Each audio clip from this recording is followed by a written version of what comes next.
Hello, everyone, and welcome to this week's podcast. My name is Ashley Stewart, and this is Awareness with Ashley. Every week, I pick a quote and I talk about how it relates to chronic illness. This week's episode, I'm going to be talking about emotional repression, pretty much. Before I get into any of today's video, just a couple of announcements. So this will actually be the final podcast of 2023. I should be back the Thursday after New Year's, and usually I actually take a break with content completely during the Christmas and New Year's season.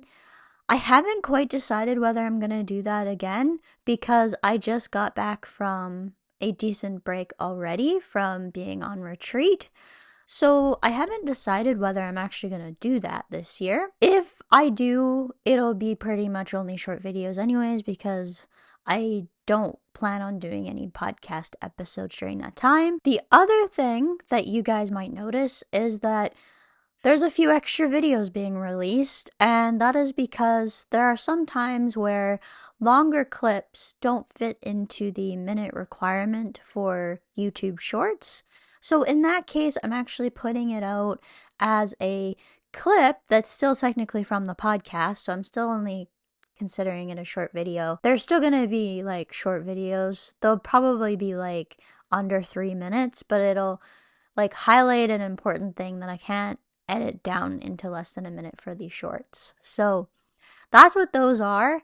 They're kind of like a clips. So they'll be actually eventually in their own playlist as well. I wanted to be able to include some of those longer things because it includes some pretty important topics sometimes, and they get left out at sometimes just because I have to be able to make it a minute long. In this latest podcast that I made into shorts, I had enough for a couple of weeks because I'm only going to release them a couple times every week probably, just to not overwhelm you guys with content. But I don't know whether there'll always be some of these or not. I don't think I really have anything else that I need to mention. I am starting to post a little bit more on Threads and on Instagram these days, kind of more behind the scenes and just my thoughts in the moment.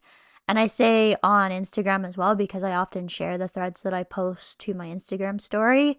So if you guys want some extra stuff, pop over to Instagram and see what's up there. But yeah, I think I'm ready to get into today's topic. So the quote today actually is, "Crying is how your body can speak when your mouth cannot form the words." And this is actually by an unknown author. I was scrolling through some quotes and found this one and thought it was a perfect topic to bring up with this because it applies so much to everything that is going on in my life right now, between this shift in identity, with awakening, with the emotional repression that happens with chronic illness, with just life in general. Basically, this is a perfect quote. Sometimes there are no words to properly express what is going on in a particular moment. Tears also welcome comfort from those closest to us too. We often want to push away this emotion, but crying for me contains the best opportunity to let emotions out. Even with that said, I've been known to repress this myself quite often, especially when surrounded by people I don't fully trust too. So I'm going to get into each section of this as we go along with this video and podcast. Crying and letting emotions out often communicates on a different level than where words fail to be able to even touch it. When I think, especially with primates and our ability for empathy, we tend to be either very uncomfortable around people who are upset, and I think there's a lot of conditioning and emotional repression that we see in others when we see this ourselves. For those of us who are very sensitive to that and have been through a lot, it actually makes us want to go and comfort that person and let them know everything is okay.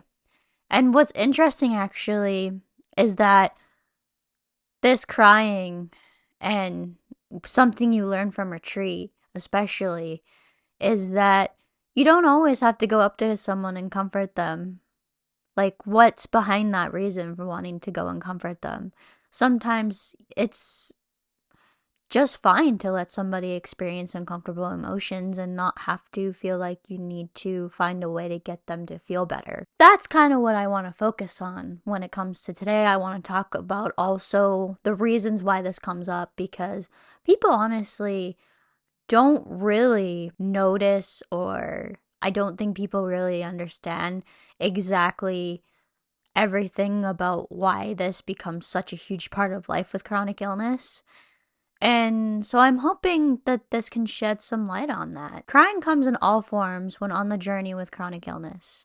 Many might guess that there's a physical reason due to the pain, but honestly, there's a mental and emotional reasons for this release as well. Grief is a big reason that is not well known, as there's often a loss of identity with chronic illness as you grieve the things you could once do before you were sick.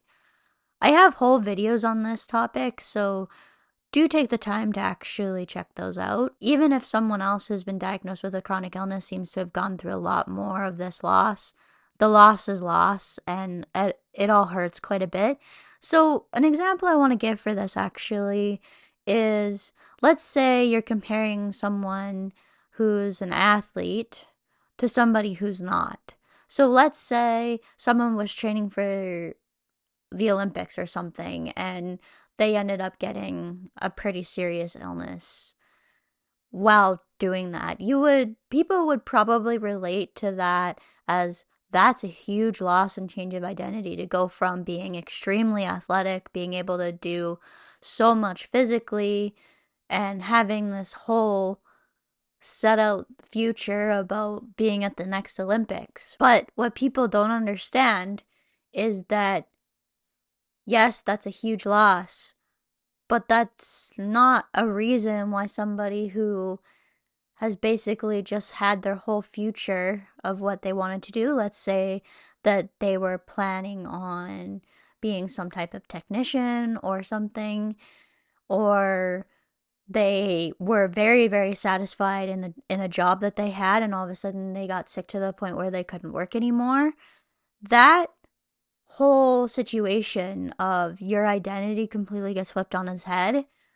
People tend to understand the athlete better than they understand people who are very, very satisfied and are happy in the life that they have, and just all of a sudden it gets flipped on its head. This is actually a similar thing to what can happen with the shift in identity with awakening, and it's why you go through so much pain during this process, or one of the reasons. There's emotional repression and all of that I won't get into, but this is a big reason for that. And this grief that happens with this change is huge. You go through a whole grieving process. Like, it's a grieving process. You go through all the stages, hopefully to reach acceptance at some point. But this doesn't end, though, when you've accepted it, as flares often do cause a repeat of the grieving process. I think I've actually talked about this grieving process with chronic illness. Feel free to go and check that video out. It probably will be quite old because I did it quite early on, and I was probably going through some of that at the time, as that's often when it comes to mind. But I want people to understand that there's a massive grieving process with being diagnosed with these chronic illnesses. It's a grieving process, and it's a massive loss, no matter what is going on, just with how fast things are happening and all of that. It's really, really hard to explain the impact of it, actually. Emotional loss includes frustration too. Many of us just want someone who will take the time to listen, and not feeling heard or having people in our lives telling us we're faking it for attention can lead to a lot of frustration and immense emotional pain. This can happen in the form of family, the endless doctor's appointments, friends who don't really include us anymore, not being able to keep a job or do the activities we used to enjoy. The list could go on for a while. You may also not realize that your actions are communicating to someone else that you feel they're faking it. Some people are extremely direct with this point and will point it out directly, but sometimes behaviors can imply this as well. So I put out the example of family no longer talking to you, or friends no longer asking if you want to spend time together.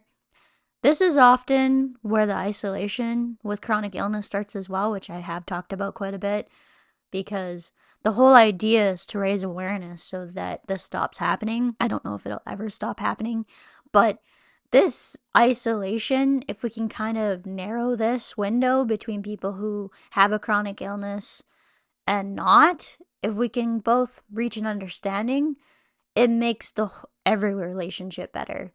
And like, people are different too. So my biggest thing is that the people who have the chronic illness need to communicate what they're comfortable with and how they want to have life communicated about this, or things communicated about this, essentially.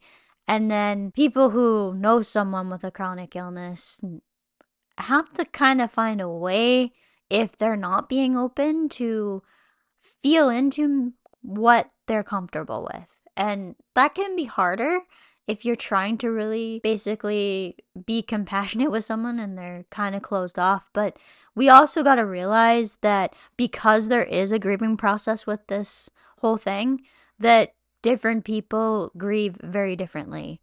So some people are going to want to isolate themselves as they go through everything and may not be fully open to sharing emotions. It's often underlying conditioning that leads to that. Others may be seeking quite a bit of comfort and contact, as that's the way they deal with grief. It's going to be very individual on the way you want to handle this. So I try and cover this in all different angles and talk about why it happens so that people can kind of get underneath the surface, basically. As I said, many people just want to find someone who will take the time to listen. We may not be seeking advice when we're spilling everything that is on our minds to you. And we may just be looking for that someone who's willing to listen without judgment and be there through the process. It doesn't always have to come with advice. I know a lot of people feel like they need to offer advice because they want to feel like they're helping, but that's when, at least I particularly tend to become more inward, is the fear of unsolicited advice. The amount of unsolicited advice that you receive from people meaning well and not meaning well is quite a lot. And it's just nice when you find that person who's willing to listen to you vent and then just sit there and listen and not have the desire to offer advice. It's not helpful. It's not helpful. If we are looking for advice, I know for me, I'll ask a direct question on how I can manage something. Now, I like being direct as it is, so that's probably why I do that. A lot of people, if they're looking for advice, will be asking you a particular question about how they can manage a situation. And there's a difference between venting out frustrations and wanting advice. And I know it's really hard to tell in the moment what that person might be wanting if they're not someone that you know well. But I would say offer that listening ear, and if the person goes, well, what should I do? Then you kind of have an arrow in there. It sucks when you are not wanting advice and then you start getting it from all different angles, especially when you are dealing with these more rare conditions, because probably unless you're fairly newly symptomatic, you've tried everything at that point that you can think of. You might not think that there would be a huge loss with a chronic illness diagnosis, but there is. It feels like everything changes extremely fast, with little time to wrap your head around the situation you now find yourself in. Even in my case, where I got sick and took a while to get answers, that change from being healthy to being sick, it was essentially overnight. This massive loss and the things changing extremely quickly makes it so that you become frustrated really, really fast. Your mind doesn't really, and your body doesn't really know how to handle the emotions. Like, so much is changing so quickly that it's really, really hard for me to actually describe this into words. But the only way I can really express this is even when it takes a while to find out why you might be having the symptoms that you are, these changes have essentially happened almost instantly. And because of that, it's a lot to take in all at once. I honestly used to cry myself to sleep when I was the most sick. It wasn't always because of the pain exclusively, but because of the emotional exhaustion and grief that come along with this. Up until recently, and now that my preventative works really well, there was a lot of questioning whether I'd ever get back to even a bit of what society considers to be a normal life. Throughout this shadow and emotion work that I've had to face with this shift in identity, it's definitely come up again too. This loss and grief that comes from the fact that you no longer have what society considers a normal life. I don't even know what that means anymore. But because you don't fit into societal norms of what someone your age should be experiencing, it's a huge loss to process mentally. Because of that, emotions inevitably come up. I went through a period of time, this wasn't long ago, where I didn't know whether I would ever get back to even a sliver of what I had before I got sick. And with that came a grieving process, and eventually it led to acceptance of where I was. This took a lot of work, a lot of introspection, a lot of time, I would even say. And there was periods of times where the grieving process would repeat itself. And sometimes there still is. My preventative actually is doing really, really well right now. So I can actually do a lot. And it's actually gone past the point of realizing I really honestly didn't think I'd ever be able to do that again. I've said that to myself so much over the last couple of years in particular. And I don't say that to brag. I don't want people, concluding that everybody can get to this position, because not everybody can. You may not find a preventative that works, and you may not be able to tolerate the medication. Whatever the reason why the preventative doesn't work, it's not important for this conversation. The reality is not everybody finds medication that helps them. People don't necessarily ever find a medication that works for them, whatever the reason might be.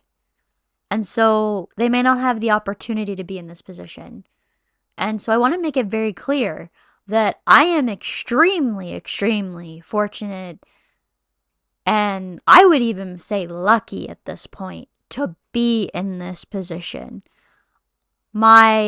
I don't know whether I'm just used to the energy levels as well, or whether I'm so in tune with my body that I know when I'm pushing myself too far now, but I'm able to do quite a bit.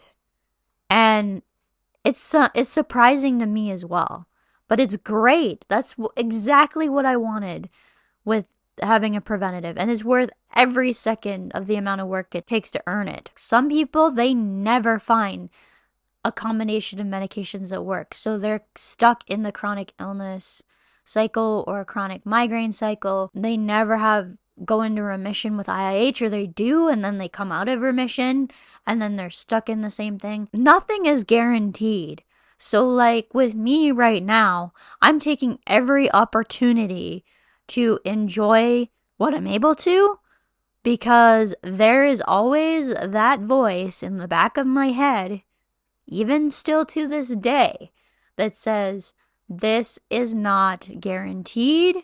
Tomorrow being and feeling good is not guaranteed. You need to take every opportunity.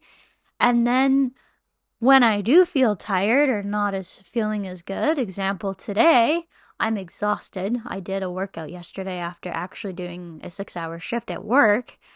Probably pushing it a little bit too far, but I kind of wanted to push my boundaries a little bit, because you get into the same routine and then you kind of don't realize where your boundaries are anymore. I am having to deal with a little bit of energetic restlessness as well. So there's that just buzzing energy that goes through me when I meditate. And I often meditate now whenever I have a spare moment.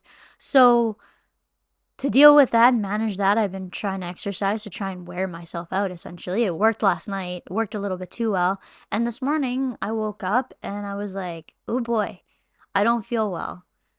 And I actually thought I might be sleeping a little bit longer this morning.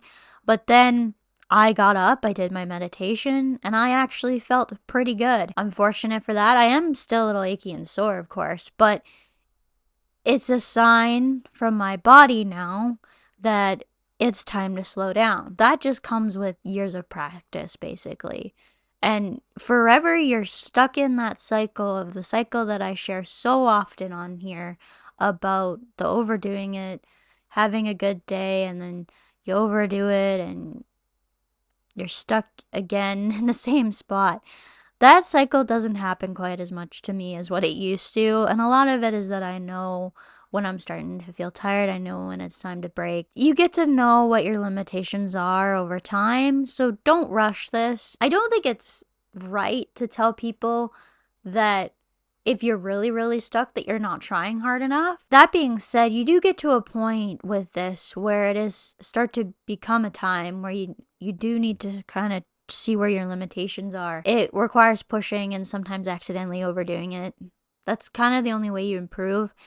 And when it comes to exercise, it's really, really like that. So I think that's important to emphasize as well. A lot of us diagnosed with IIH and migraines and some of these other chronic illnesses are young.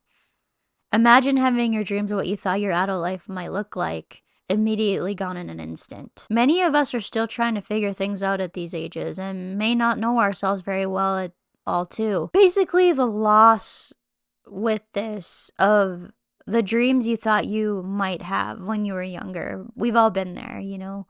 What do you want to be when you grow up? Or what are you interested in? All of that happens when you're kind of trying to find yourself in your 20s, and to be thrown essentially a curveball that says you're going to be dealing with a chronic illness and you're not going to have the opportunity to discover this is really hard. And actually, there are some people who get diagnosed with IIH in their late teens. It can be quite young, actually, that you're originally dealing with this. And I don't think it matters what age it happens.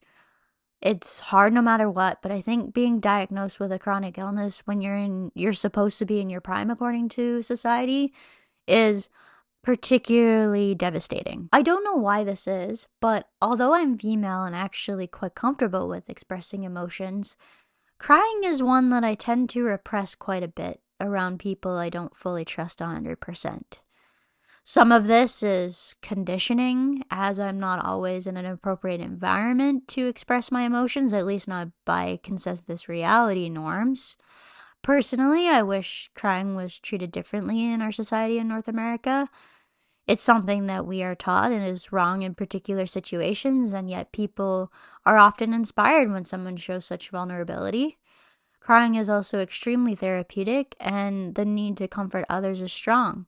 But what if we could just let people freely express what they're feeling in the moment? I could make a whole video about this, honestly. This emotional repression part of it with the crying, I think those of us who tend to look inward probably do this a lot by ourselves, so our family doesn't really realize that this is actually happening because we do a lot of this work not around them, so they're not going to see this. I think because of that inward tendency to process this on your own, people don't realize that it's a factor when it comes to dealing with these illnesses. It's not really well talked about, and I don't think it's really a common thing that is ever discussed. I wasn't ever, although I was given counseling on how to take medications properly, I was never taught about how to manage these emotions that come up with this process at all. That's one thing that's been nice, actually, about going through the shift in identity is I have people who can help walk through emotions and have tools on how to deal with that part of the process. But when it came to chronic illness, I didn't get that from anyone. I actually wonder if counseling should be a part of managing a chronic illness diagnosis, because There's nothing wrong with needing help to process very, very strong emotions. It's essentially a form of grief in a space that is safe with someone else who is willing to listen and provide the tools that is needed to get through this. I know for me, it's been a lot of inward processing mainly. There's a lot of emotional repression that comes along with this. And I think it's really, really important to emphasize that it's a major part, even though it's not something that probably really anyone sees with this process. I think that's everything that I came up with this particular subject. I hope you guys have learned something with this and have found it helpful in some way.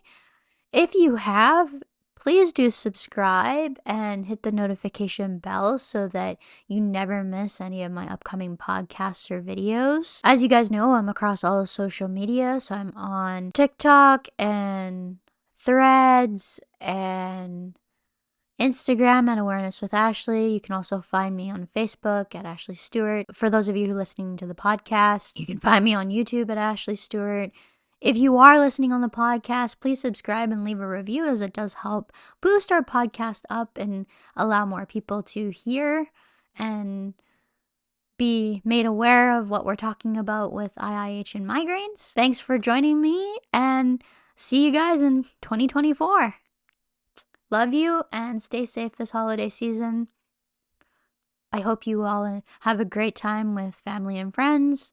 And for those of you who don't celebrate Christmas, I hope you have a great holiday season. I just want to thank you for your support during 2023 and wishing you a wonderful 2024. Love you guys.